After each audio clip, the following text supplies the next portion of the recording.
네, 안녕하세요. 공인노무사 임청아입니다. 두 번째 시간으로는 공인노무사의 진로와 전망에 대해서 한번 살펴보도록 할 텐데요. 공인노무사라는 자격증에 대해서 관심을 많이 가지시는 분들이 이 진로와 전망에 대해서도 굉장히 많은 질문을 주시기도 합니다. 공인노무사가 자격증으로서의 의미도 있겠지만 최근 들어서 공인노무사가 하나의 직업으로서, 하나의 전문직으로서 활동을 하고 있기 때문에 이 전문성이라는 것에 대해서도 메리트를 많이 느끼고 계시고, 또 자격증 취득 후에 진로가 어떻게 되는지, 그다음에 앞으로의 전망은 어떻게 되는지 이런 부분에 대해서도 굉장히 관심을 많이 갖고 계십니다. 그래서 공인노무사의 진로와 전망뿐만 아니라 공인노무사의 연봉 이런 것도 굉장히 궁금해 하시더라고요. 연봉뿐만 아니라 공인노무사에게 필요한 역량이 어떠한 것인지에 대해서도 간략하게 한번 살펴보도록 하겠습니다. 우선 공인노무사 자격증을 취득하고 나서 그 후에 어떤 경로를 밟게 되는지에 대해서 한번 설명을 드려보도록 할 텐데요. 공인노무사 자격증 취득 후에는 연수교육이라는 것을 받게 됩니다. 이 연수교육이라는 것은 두 가지로 구분이 되는데요. 첫 번째는 직무교육, 두 번째는 실무수습 이렇게 구분이 됩니다. 공인노무사 3차 시험 합격자 발표가 11월 달 말에 최종 발표가 나게 됩니다. 그러면 11월 발표를 나고 나서 내년도 1월 달에 이 직무교육이 들어가게 되는데요. 공인노무사 합격생이 2018년부터는 300명입니다. 이 300명의 공인노무사 합격생들이 전부 다 모여서 한 군데에 모여서 직무교육을 집합적으로 받게 됩니다. 공인노무사 회에서 주관을 하게 되고요. 이 직무교육을 통해서 무엇을 배우느냐 하면 이렇게 한번 살펴보겠습니다. 교육 내용을 보면 직업윤리 등 소양교육, 그다음에 노동관계 법령 등 이론교육, 그다음에 노무관리, 상담 기법 등 실무교육을 받게 되는데요. 저의 경험을 간단히 말씀을 드리자면 이론 교육도 물론 의미가 있고 굉장히 재밌었지만 제가 가장 의미 있다라고 생각을 한 부분은 실무 교육이었습니다. 공인노무사의 자격증을 취득을 하고 현업에서 일을 하면서 공인노무사의 꽃이라고도 볼 수 있는 사건을 경험을 해볼 수 있게 되는데요. 이 사건이라고 하면은 노동청, 노동위원회, 산재 사건 이렇게 다양하게 분류가 될 수 있겠지만 가장 많이 경험을 할 수 있는 것이 노동위원회 사건입니다. 이 실무 교육에서는 신청인과 피신청인, 그리고 신청인의 대리인과 피신청인의 대리인, 그다음에 공익위원, 사용자위원, 근로자위원 이렇게 각각의 역할 분담을 통해서 실제로 일어나는 현장에서 어떻게 주장을 할 것인지, 나의 대리인으로서의 역할을 어떻게 할 것인지 이런 것에 대해서도 경험을 해볼 수 있고요. 또 하나 이유서와 답변서를 서로 주고받으면서 주장을 어떻게 할 것인지에 대해서도 경험을 해볼 수 있게 됩니다. 네, 이러한 경험들이 앞으로 공인노무사로 활동을 하는 데 있어서 굉장히 큰 도움이 된다라고 생각을 합니다. 뿐만 아니라 노와 사로 구분을 해서 단체 교섭에서 어떻게 협상을 하는지에 대해서도 그러한 실무 교육을 받게 되는데요. 그러한 한 달 동안의 직무 교육이 끝나고 나서는 이제 개별적으로 실무 수습에 들어가게 됩니다. 300명이 모여서 한꺼번에 다 같이 직무 교육을 받았다라고 한다면 실무 수습에서는 각각의 노무사가 개별적으로 실무 수습처를 구해서 수습을 받게 되는데요. 이 기간은 총 2월 달부터 6월 달까지 5개월 동안의 실무 수습을 받게 됩니다. 수습 가능한 기관에 대해서도 굉장히 많이 궁금해 하시는데요. 법령에 이렇게 나와 있습니다. 계엄노무사의 사무소, 합동사무소, 노무법인, 우리가 흔히 노무사 사무소 혹은 노무법인이라고 부르는 것이죠. 그다음에 공인노무사회에서도 수습이 가능하고요. 그다음에 고용노동부 장관이 정하는 공인노무사 업무와 관련된 단체 또는 기관이라고 법에 명시가 되어 있는데 여러분들이 알고 계시는 경총, 한국경영자총협회 혹은 총연맹, 노동조합 총연맹이라고 해서 민주노총, 한국노총 이렇게 알고 계시는 그런 곳에서도 실무 수습이 가능합니다. 이 실무 수습은 각자가 개별적으로 선택을 해서 실무 수습을 받는 거기 때문에 여러분들이 실무 수습처를 정하실 때 가장 중점을 두어야 하는 것이 내가 앞으로 공인노무사로 활동을 하면서 어떤 영역을 발전시켜서 나의 전문성 있는 영역으로 만들 것인가 이런 점을 고려를 하셔서 그러한 영역에 특화되어 있는 실무 수습처를 고르시는 게 중요하다고 생각을 합니다.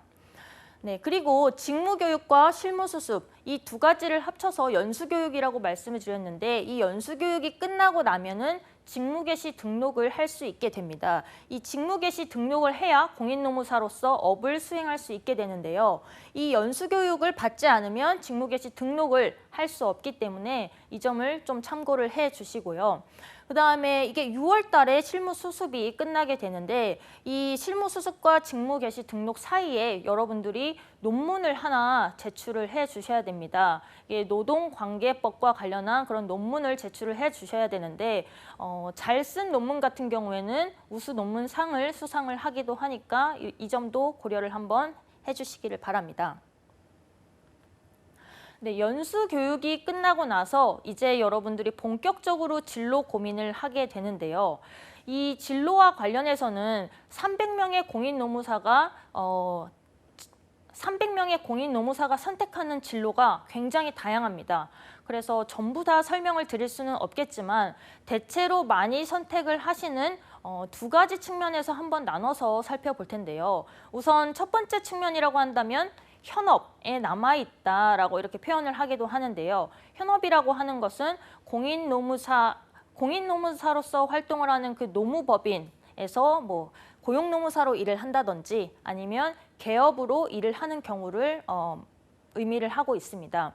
그다음에 두 번째로는 이 현업에서 일을 하지 않고 취업을 한다라고 이렇게 표현을 하는데요. 인사 관련한 직무에 취업을 하거나 아니면 공무원으로 이렇게 또 시험을 봐서 들어가거나 하는 그런 경우가 있습니다.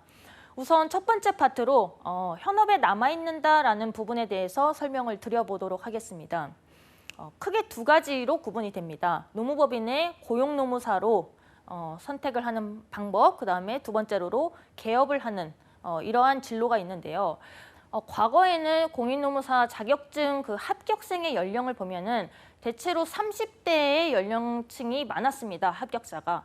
하지만 최근 들어서는 20대가 3분의 2 이상을 차지할 정도로 공인노무사 합격자의 그 연령층이 낮아지고 있는데요.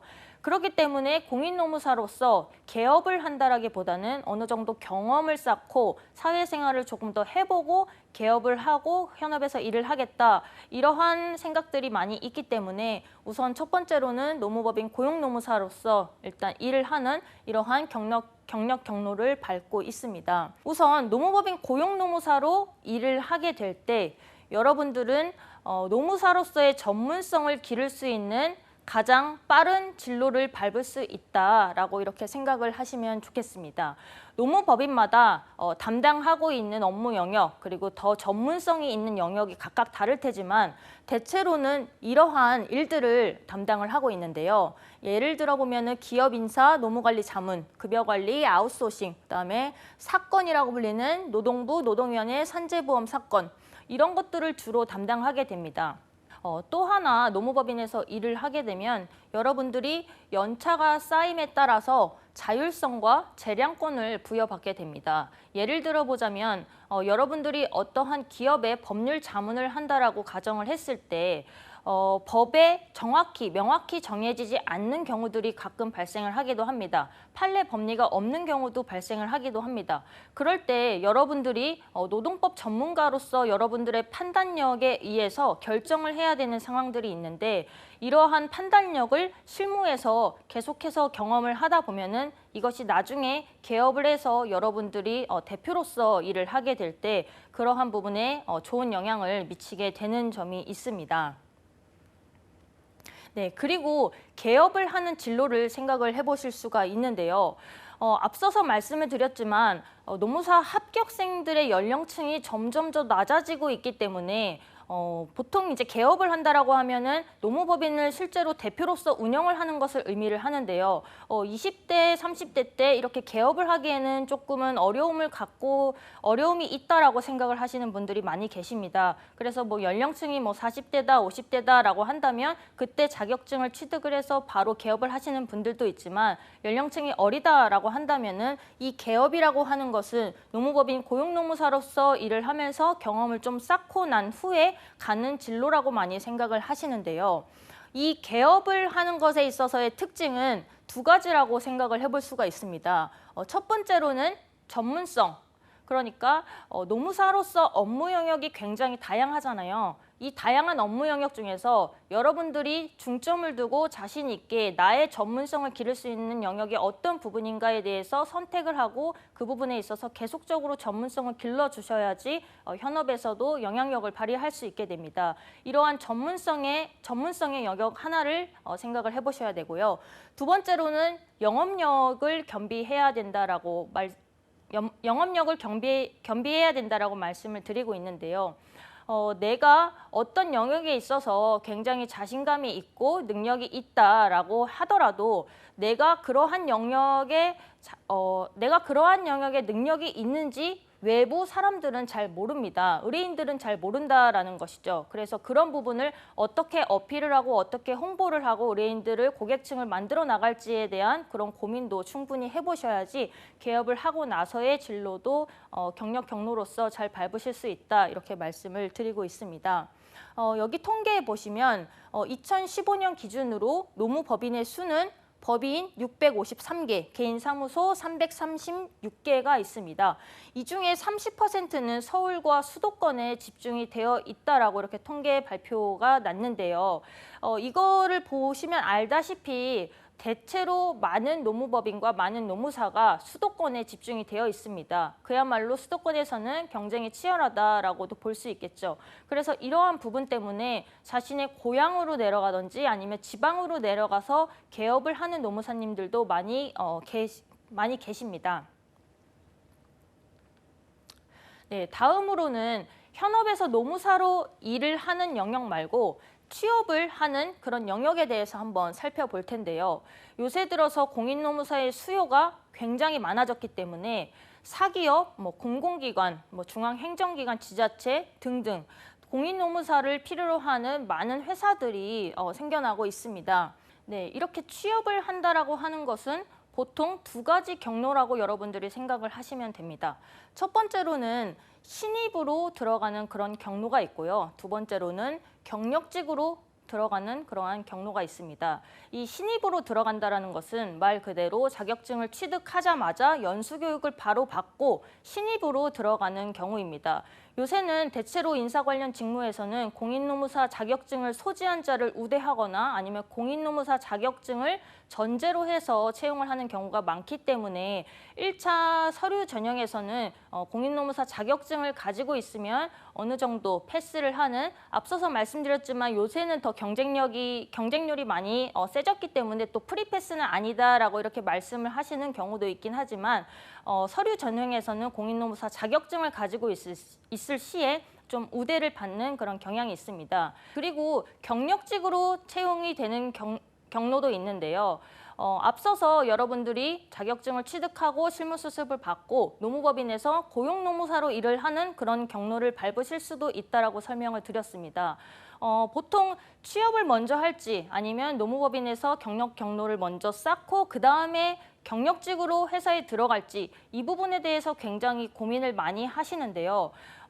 각각의 다 장단점이 있다라고도 볼 수 있겠습니다. 그런데 이 경력직으로 들어갔을 경우의 특징을 말씀을 드려보자면 우선 회사에서 이 경력직으로 공인노무사를 필요로 하는 이유는 그 공인노무사가 현업에서 경험했던 그러한 사건들 혹은 담당했던 각 회사의 자문 경험들을 바탕으로 그 경력직의 공인노무사를 채용을 하는 거기 때문에 만약에 회사에 경력직으로 들어가게 된다면 노무법인에서 어떠한 업종을 담당을 했었는지 아니면 어떠한 사건들을 주로 담당을 했었는지 이런 것에 따라서도 채용 여부가 결정이 나게 될 거고요. 그다음에 연차라든지 경험 이런 부분도 영향을 미치게 됩니다. 네, 그리고 많이들 얘기를 하시는 것이 노무법인에서 일을 하는 것이 워라밸이 더 괜찮은 것이냐, 아니면 회사에 취업을 하는 것이 워라밸이 괜찮은 것이냐, 또 연봉은 어떻냐, 이런 질문들을 많이 하곤 하시는데요. 물론 다 케이스 바이 케이스겠죠. 어떤 노무법인에 속해 있는지, 아니면 어떤 회사에 속해 있는지, 그 회사의 뭐 가치와 비전이 어떤지에 따라서 다를 테지만 현업에 있는 노무사 입장에서는 아무래도 현업에서 일을 하는 것이 더 다양한 기업과 더 많은 사건을 수임을 하다 보니까 기업에서 일을 하는 것이 보다 워라밸 측면에서는 조금 더 낫지 않나라고 이렇게 조심스레 얘기를 하고 있습니다. 그 외에도 노동 관련 연구소라든지 공무원이라든지 아니면 컨설팅 회사 이런 곳에도 취업을 하시는 분들이 굉장히 많은 걸로 알고 있습니다. 네, 그리고 가장 많이 궁금해 하실 것 같은데요. 연봉에 대해서 한번 말씀을 드려보도록 하겠습니다. 우선 노무법인 고용노무사로 일을 하게 될 경우에는 보통은 수습을 마치고 나서 정식 계약을 체결을 하게 됩니다. 수습 후 1년 차에는 기본급 250만 원 내외와 인센티브를 10%에서 30% 이렇게 계약을 체결한다라고 이렇게 써 놔봤는데요. 물론 어느 법인에 속해 있는지에 따라서 조금 더 낮은 기본급을 받을 수도 있고 아니면 조금 더 높은 기본급을 받을 수도 있습니다. 그런데 아마 여러분들이 이 기본급 액수를 보시면 내가 전문직으로서 조금 더 높은 연봉을 기대했는데 조금 낮다라고 생각을 하시는 분들이 많이 계시더라고요. 이 부분에 대해서 설명을 드리자면 공인노무사 같은 경우에는 인센티브가 굉장히 많이 영향을 끼칩니다. 맡고 있는 사건의 뭐 성공도라든지 아니면은 사건의 수라든지 이런 것에 따라서 인센티브에 반영이 되기 때문에 여기에 기본급과 인센티브 이거를 합쳐서는 그 각각의 개별 노무사가 받는 연봉이 좀 상당히 차이가 난다라고 이렇게 말씀을 드릴 수가 있겠습니다. 그다음에 개업을 하게 될 경우에 연봉은 어떠냐라는 부분에 대해서 이거는 정말 케이스 바이 케이스라고 말씀을 드릴 수가 있겠죠. 개업을 할 초기에는 이제 사업을 구성을 하는 단계이다 보니까 뭐 마이너스를 내는 그런 분들도 계시고 아니면 개업 초기부터 사업이 정말 잘 되어서 의뢰인들을 많이 확보를 해서 일을 잘 갖고 나가시는 분들도 계시는데요.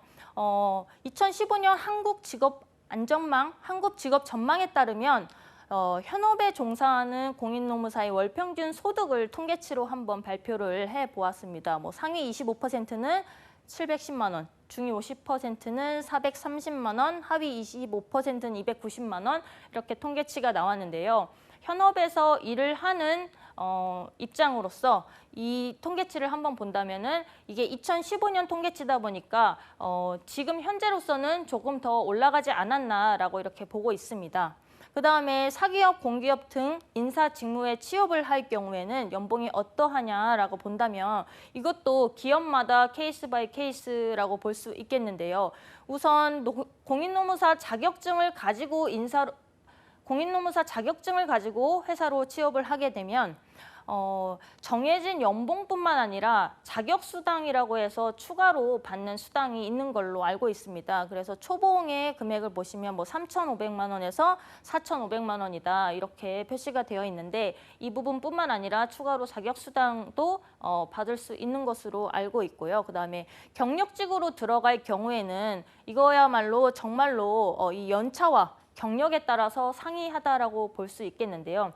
그 노무사가 앞서서 말씀드렸지만 그 노무사가 현업에 있을 때 어떠한 경험을 했는지 어떠한 업종을 경험을 했는지 이런 것에 따라서 연봉 협상이 굉장히 달라질 수 있다라고도 볼 수 있습니다. 또 하나 서울권에서 일을 하는지 아니면 지방에서 일을 하는지 이런 부분도 굉장히 영향을 많이 미치는 것으로 알고 있습니다. 네, 다음으로는 전망에 대해서 한번 살펴볼 텐데요. 이 전망에 대해서는 내부적인 시각과 외부적인 시각으로 한번 구분을 해서 여러분들한테 말씀을 드려볼까 합니다. 우선 외부적인 시각을 먼저 한번 살펴보겠습니다. 네, 노사 관계, 그다음에 노동시장 굉장히 복잡해지고 다양해졌죠. 그렇기 때문에 과거에는 속물을 중심으로 노사 관계가 이루어졌습니다. 분쟁이 발생을 하면 대리인을 선임하고 그 후에 해결을 하는 그런 방식으로 해결이 됐다라고 한다면 이제는 예방이 중요해졌다라고도 볼 수 있겠는데요. 왜냐하면 이제 국민들의 교육 수준이 올라가면서 나의 노동에 대해서 정당한 대가를 받아야 한다라는 그런 인식이 많이 공유가 되고 있습니다. 그다음에 기업도 분쟁이 발생을 해서 그것을 대처하는 것보다는 예방을 통해서 사전에 분쟁을 예방하자라는 그런 인식이 공유가 되고 있고요. 그렇기 때문에 그렇기 때문에 많은 기업에서도 공인노무사를 인사자문 담당 노무사로서 많이 찾게 되는 경향이 있습니다.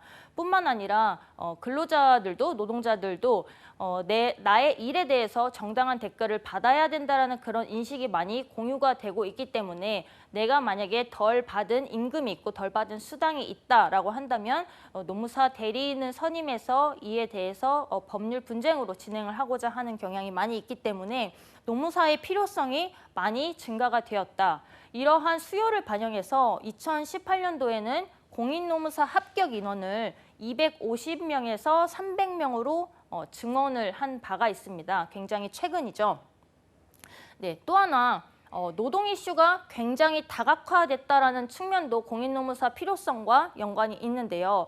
여러분들이 아마 뉴스를 보시면 아시겠지만 최저임금 이슈, 통상임금 이슈, 그다음에 노동조합 파업 등 많은 노동 이슈들이 최근에도 뉴스를 통해서 전해지고 있습니다. 이만큼 노동 이슈를 해결할 수 있는 사람은 공인노무사라는 인식, 그리고 실제로도 현업에서 공인노무사들이 많은 역할을 하고 있습니다. 따라서 외부적으로는 공인노무사의 수요가 굉장히 증가했다. 회사에서도 노동자 측에서도 공인노무사를 많이 필요로 한다라고 보시면 되겠습니다. 다음으로 내부적인 시각을 한번 보겠는데요. 내부적인 시각이라고 하면은 현업에서 일을 하고 있는 공인노무사들의 시각이라고도 볼 수 있겠습니다. 공인노무사 진로로서 앞서서 많이 설명을 드렸잖아요. 현업에서 일을 하는 측면이 있고 아니면 취업을 하는 측면이 있고 현업에서 일을 한다면 노무법인의 고용노무사 아니면 개업을 하는 그런 방향이 있다라고 말씀을 드렸는데 그러한 측면에서 공인노무사의 업무 영역, 공인노무사의 전망을 보면은 과거에는 공인노무사의 업무 영역이 약간은 한정되지 않았나라는 생각이 듭니다. 예를 들면은 기업 자문이라든지 아니면 노동부, 노동위원회 사건이라든지 아니면 산재 사건이라든지 아니면 급여 관리, 아웃소싱 이런 부분에 있어서 많이 초점이 맞춰져 있었습니다. 그렇다 보니까 개업을 하는 노무사 같은 경우에는 방금 말씀드린 업무 영역에 있어서 대체로 주로 이러한 일을 담당을 하고 있었고요.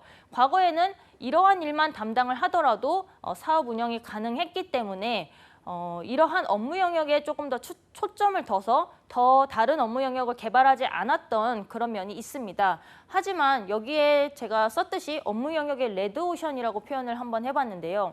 최근 들어서 이 기업 자문, 임금체불 사건 같은 경우 외부에서 많이 필요로 하는 것은 맞지만 개업을 하는 노무사도 점점 늘어남에 따라서 이렇게 담당을 할 수 있는 노무사들이 굉장히 많아졌다. 그렇기 때문에 기존에 존재하던 영역만으로 노무사들이 접근을 해서는 조금 경쟁에서 밀리지 않나라는 그런 생각도 해봅니다. 그렇기 때문에 공인노무사 자격증을 가지고 개업을 하시려는 분들은 기존에 존재하던 영역, 기존에 이제 선배 노무사님들이 담당을 하셨던 업무 영역 말고도 더 개발을 시켜서 나의 전문성을 더 강화를 하고 나의 경쟁력 있는 영역을 확보해야 되지 않나라고 이렇게 생각을 해봅니다. 네, 그래서 잠시 말씀을 드려보자면 여기 보시면 노동조합 자문 업무, 의학 지식과 산업 안전 및 보건 지식을 함량한 산재 업무, 그다음에 산재보험에 조금 특화된 업무, 인사 조직 컨설팅이나 기초 규정 정비 등을 전문적으로 하는 업무가 현재는 많이 개발이 되지 않은 부분이 있습니다. 그래서 여러분들이 이러한 부분에 있어서 조금 더 전문성을 기르시고 더 공부를 하셔서 자신의 영역으로 만드신다면 이 필드라고 표현하는 이 현업에서 여러분들의 전문성을 갖추시지 않을까라고 이렇게 생각을 해봅니다. 네, 마지막으로 공인노무사에게 필요한 능력이 무엇인가에 대해서 공인노무사회 인크루트에서 발표한 내용입니다. 가장 필요하다라고 뽑은 능력은 이 협상과 중재, 설득력인데요. 앞서서 첫 번째 편에서 설명을 드렸듯이 공인노무사가 노와 사회, 그 균형적인 시각을 가지고 조정과 중재의 역할을 하다 보니까 이 협상, 중재, 설득력, 이 역량, 이 능력이 가장 필요한 능력이 아닌가라고 이렇게 통계치가 나온 것 같습니다. 그다음에 두 번째로 필요한 것이 전문 법률 지식, 그다음에 판단력, 서비스 정신, 사명감 이렇게 표현이 되어 있는데요. 물론 여러분들이 공인노무사 1년 차로 일을 하느냐, 2년 차로 일을 하느냐, 아니면 개업을 해서 대표로 일을 하느냐에 따라서 필요한 역량이 다 다를 것입니다. 그런데 제가 생각하는 가장 노무사로서 일을 하면서 가장 초기에 중요하다라고 생각이 드는 부분은 이 전문 법률 지식과 사명감이지 않나라고 이렇게 생각이 듭니다. 요즘에 윤리의식이 굉장히 중요하다라고 평가가 되고 있죠. 공인노무사로서 어떤 윤리의식을 가지고 일을 해야 되느냐, 이 부분은 공인노무사로 일을 함에 있어서 맨 처음에 초기에 고민을 한번 해봐야 되는 시기라고 생각이 들고요. 그다음에 노무사로 일을 하면서 초창기에 이 전문 법률 지식, 그러니까 기초라고도 볼 수 있는 이 기본 지식을 갈고 닦아야지 추후에 다른 역량들을 추가할 수 있지 않을까라고 이렇게 생각을 해봅니다. 그다음에 개업을 하고 대표 노무사가 된다라고 했을 때 중요한 것이 이 판단력과 이 설득력이라고 볼 수 있겠는데요. 앞서서 설명을 드렸다시피 법에 그리고 판례 법리에 정확하게 규정되어 있지 않는 부분들이 있습니다. 이럴 때 어떤 판단력을 가지고 기업 자문을 할 것인지, 사건을 해결해 나갈 것인지, 의뢰인을 설득할 것인지 이런 부분에 있어서 굉장히 중요하다라고 생각이 들고요. 여러분들이 이러한 능력을 한번 살펴보시고 나에게 이런 능력이 있는지, 그럼 나는 공인노무사라는 직업, 직무를 수행함에 있어서 어느 정도 적합한지 한번 판단을 해보시기를 바랍니다. 네, 이상으로 공인노무사의 진로와 전망 부분에 대해서 한번 설명을 드려봤는데요. 여러분들이 공인노무사라는 시험 자격증 제도에 발을 들이기 전에 이 진로와 전망 부분을 보시고 나에게 적합한 일인가, 내가 앞으로 자격증을 취득을 하고 재미있게 즐기면서 이 일을 할 수 있는가 측면에서 한번 판단을 하는데 도움이 되셨으면 좋겠습니다. 네, 이상으로 두 번째 시간을 마치도록 하겠습니다. 감사합니다.